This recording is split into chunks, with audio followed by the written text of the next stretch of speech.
So Lex was talking about whether in his, is this a VFC? I think it's the VFC push. It's a gas blowback. I'll put a picture in of it, of the stock one, how it comes out of the box, because this woodwork is, I don't know why all these airsoft replica guns, when they, even the like the high quality ones, the wood is always like kind of orange, just horrendous looking. If you look at pictures of real ones, they're never like the ones that come out of an airsoft box.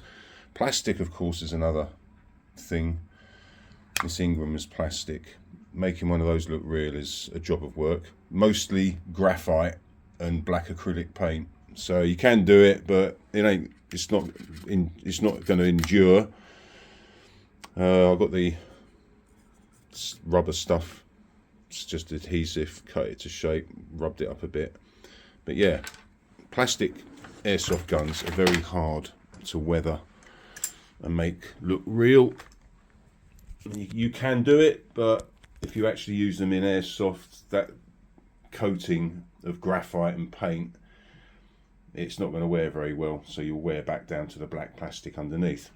However, these high quality replicas that are made out of real wood and real steel are a piece of piss, relatively speaking, because all you need to do with the metal is rub it down with sandpaper, or sorry, emery, that stuff, and you leave it for a while, and the rust will also add to the patina, or patina, and you end up basically with it looking like a real one, quite simply. The wood, somebody mentioned that the wood on this, he thought it might be walnut. No, they ain't using walnut on an airsoft replica. It's either beech or pine. It's a softwood anyway, but I scoured that down to the bare wood, and then this is brush on stuff. It's a water-based wood colorant, and brushing that on real thick did a really nice surface in the right color. Yeah, it's in Japanese because I'm in Japan. And then this stuff is like a gel. That was expensive as well. That was like 20 quid in Japanese wage money, a tenner in English money. But anyway, that stuff you rub on with a cloth, and that is fucking good shit as well. I don't know if it's water based. I think it must be water based because there's no smell out of it. But that went on top of this stuff once this had dried. I encouraged it with a heat gun and then polished it off with a rag, and yeah, it was pretty real. Yeah, it's a motor got stuck to it with a magnet. But there's your push. Rub down with emery cloth, strip the wood, and use two products. I might beeswax it as well. I don't know. Oh, I used a car, you know, that black car bumper trim wax from Halfords. I went over it with that as well, just to kind of seal it in, and it also picks out some of the scarring that I did on it. I mean, I battered the wood up a little bit, nothing mad. Put some dings and scratches in it. So yeah, that's it. There was no point showing you the process as I did it, because it's kind of self-explanatory. It takes a while. It disassembles very well, this push as well. Absolute piece of piss to take it apart.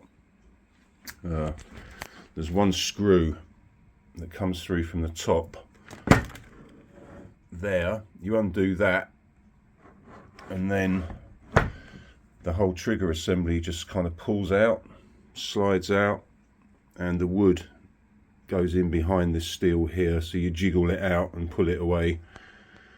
Take off the strap, metal piece there. I left the butt on because it would wear with the butt on in the field, so mashed that up with a file, a very rough wood file all the way around. It was pretty straightforward. It disassembles very easily. Yeah, okay, that's it really. I'm pretty much just making this video so I can show it to, give a link to Lex so he can have a look at it. But is it the VFC PPSH 41? And yeah, everything and in the videos that people say about the firing experience, it's pretty tasty. You actually get recoil from it, and the sound is pretty awesome. It's obviously nothing like a real one going off, but it's pretty satisfying firing it in full auto. Quite impressed with it. I don't know how long it will last if you actually used it regularly in airsoft, because the whole bolt mechanism is aluminium, and the inside of where the bolt slides backwards and forwards is steel, so I suspect it might not last forever. And spare parts like nozzles and what have you possibly will be difficult to get hold of if you need to do repairs. But it's almost as like an ornament that's fun to fire occasionally. Airsoft in Japan is pretty shit, so there's not much chance I'm going to be using this actually in airsoft games. So it'll go on display somewhere. Stick it in the corner of the room to look nice. Yeah, I'm quite satisfied. It wasn't cheap, but the quality of it and the look of it, once you've tarted it up, it's pretty much indistinguishable from a real one.